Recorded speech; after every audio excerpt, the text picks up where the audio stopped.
আসসালামু আলাইকুম। পন্ডসের কিছু ফেস ওয়াশ এবং স্ক্রাবের কালেকশন নিয়ে এলাম। শুরুতেই দেখিয়ে দিচ্ছি পন্ডস ব্রাইট বিউটি। এটা আছে 10x গ্লো সেরাম।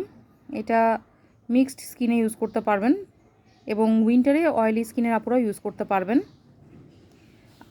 পন্ডসের ক্লিয়ার সলিউশন ফেশিয়াল স্ক্রাব, যাদের স্কিনে হচ্ছে একটা ভালো স্ক্রাবের প্রয়োজন, antibacterial plus oil control, so এটা আপনি অয়েলি স্কিনে ইউজ করতে পারবেন। অ্যান্টিব্যাকটেরিয়াল, যাদের হচ্ছে অ্যাকনি প্রবলেম খুব বেশি, তারা এই অ্যান্টিব্যাকটেরিয়াল ফেশিয়াল ফোমটা ট্রাই করতে পারেন। এরপর টোন আপ, যারা একটু চাচ্ছেন স্কিনটাকে একটু ব্রাইটেন করতে, তারা টোন আপ ব্যবহার করতে পারেন। এটা কিন্তু ড্রাই স্কিনের আপুরও ইউজ করতে পারবেন। আর পিওর ব্রাইট, যেটা আমরা জানি চারকোল খুব ভালো কাজ করে সব কিছু ক্লিনজিংয়ের ক্ষেত্রে, এইটা হচ্ছে আপনারা ড্রাই স্কিনের আপুরও ইউজ করতে পারবেন। এতে green tea, Japanese green tea আছে।